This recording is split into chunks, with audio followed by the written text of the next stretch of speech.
اهلا بكم في حلقه جديده من حلقات الاستشارات الطبيه طبعا بشركه الدوليه فارما. ان شاء الله النهارده هنتكلم عن جفاف الشعر. معظم الاسئله اللي جات لي على الاسك كان موضوع جفاف الشعر، هيشان، تقصف، الكلام ده كله سببه حاجه واحده بس.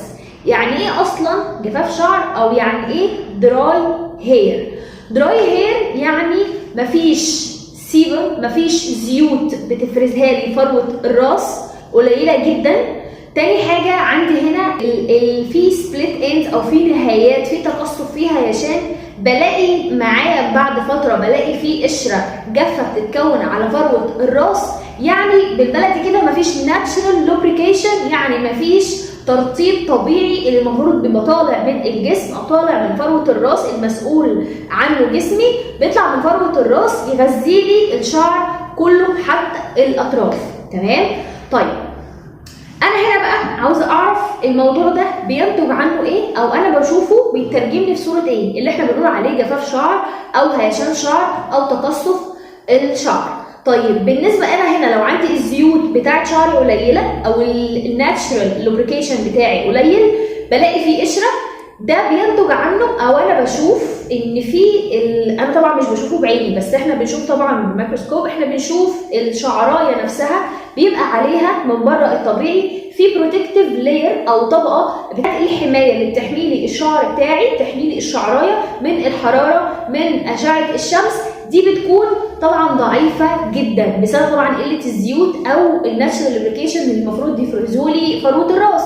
طيب الكيوتيكل او البروتكتيف لاير او طبقه الحمايه بتاعتي كل ما كانت قريبه من بعضها كده وماسكه الشعرايه زي ما هنشوفها على جنب كده، دي بتكون محافظه لي على الميه ومحافظه لي على الترطيب بتاع الشعر. وانس ان هي بدات تتفتح وتبعد عن بعضها، يعني في تدريج في اللاير نفسها، في الكيوتيكل نفسها، بيبدا طبعا الووتر يحصل له لوس او الميه تطلع، وبرده الزيوت عندي بتبدا تطلع، فالشعريه تبقى جافه، وطبعا في تقصف، يبقى ساعات في تشابك كمان، الشعر بيمسك في بعضه. طيب يا دكتور ايه الاسباب اللي بتعمل كده؟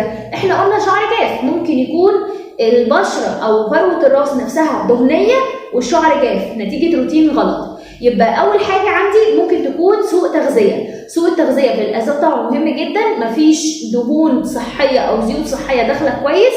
تاني حاجه عندي الشامبوهات او الروتين اللي غلط اللي انا بعمله، رغوه كتير على فروه الشعر او على الشعر نفسه، ده بيضعف لي من صحيه الشعرايه وان هي تكون حاجه هيلثي، يعني محافظه لي على الترطيب بتاعها. عدد مرات غسيل الشعر بيأثر برضو في الجفاف. كده انا اتكلمت عن سوء تغذيه. يعني سوء تغذيه يعني نقص اويلز، نقص فاتس، بيديني دل فريزي وسبليت اندز طبعا في الشعرايه، يعني شعر هايش او متقصف. تاني حاجه مهمه جدا طبعا، وانا بطلب يعني لو حد بيبقى عنده شعر جاف او كده، هو تحليل الغده. كل ما كانت هرمونات الغده قليله ده بيدي كالسيوم قليل، فبالتالي صحه الشعرايه قليله، يعني الشعرايه اصلا مش صحيه، وبيدي الجفاف بقى وتقصف، والنهايات نفسها بتبقى مفتوحه، بتلاقي الشعرايه بتنتهي معاك اضعف مما كانت عليه. يعني الشعرايه طول ما هي ماشيه كده وانا نازله هي ضعيفه وبتضعف معايا، يا اما بلاقي الشعرايه نفسها مالها مفتوحه لثلاث اربع شعرايات تانيين. تمام؟ دي بنسميها السبليت اند. طيب مهم جدا برضو وبنأكد عليه كل مره، كلنا عارفينه، هو الحراره والفرد والصبغه، الحاجات دي كلها بتدمر الشعر.